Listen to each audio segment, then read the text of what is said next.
Hey mamas, I wanted to come back and add a couple more tips for what you can do when the water element is out of balance. This is the third video. I've had a lot of interruptions today, so hopefully 3 times is the charm. So I mentioned a stretch that you can do to just stretch out that whole bladder meridian channel. And I also talked about pressing on the soles of the feet.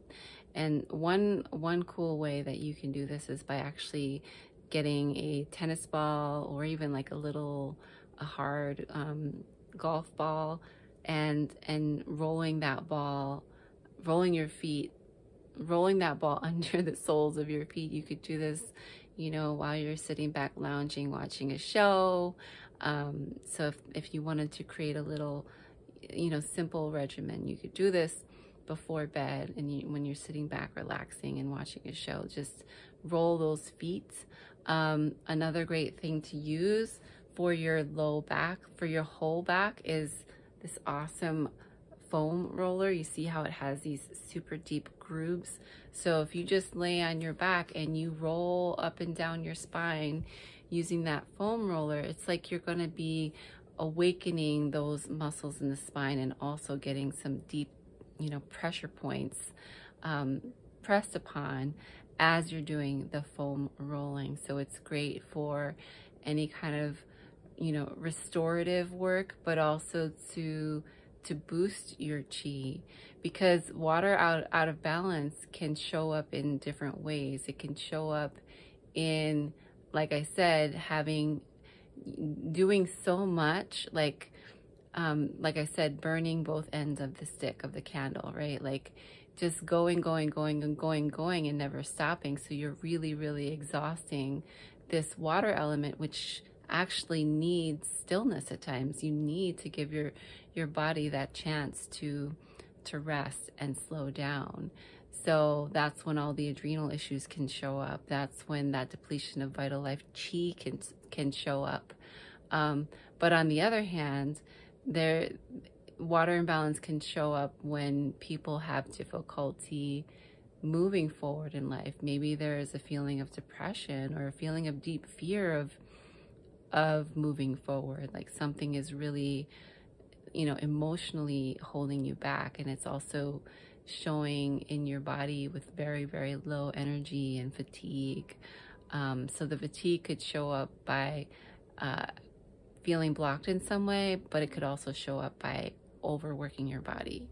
When you've reached the point where you're just fatigued because you're not moving forward in life, I mean, the most basic suggestion I would make is just maybe start walking, you know, see the sun in the morning, because that's the yang energy. Or even maybe go out during the day, during the most yang part of the day, between 11 and 1 o'clock, when the sun is the brightest, to really get that full body exposure to help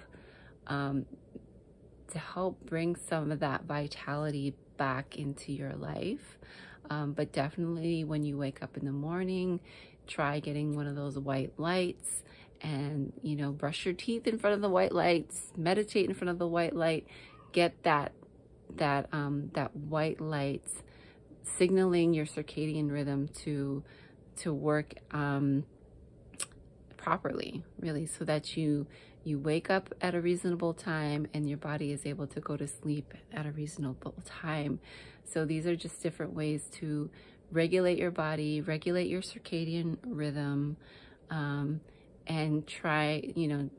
these are ways to try to get your water element back into balance. Now, if it's a really serious issue, as always, you know, do the mundane thing and seek a professional healer. It could be a naturopath, it could be an acupuncturist, it could be a shiatsu practitioner. There's a myriad of ways to work with the body, to work with the psyche. It's really all about the spokes on the wheel, right? And this is kind of what the series is about, is, you know, looking at even each element and in a different light. So All right, hopefully this is the last one for today, and I hope that, you know, if you found any of these videos helpful, please like them or share them, or let me know in the comments below, you know, where you're at or what you're experiencing as it relates to the water element. If you're feeling balanced, or if you're feeling out of balance, I'd love to know. All right, have a great one.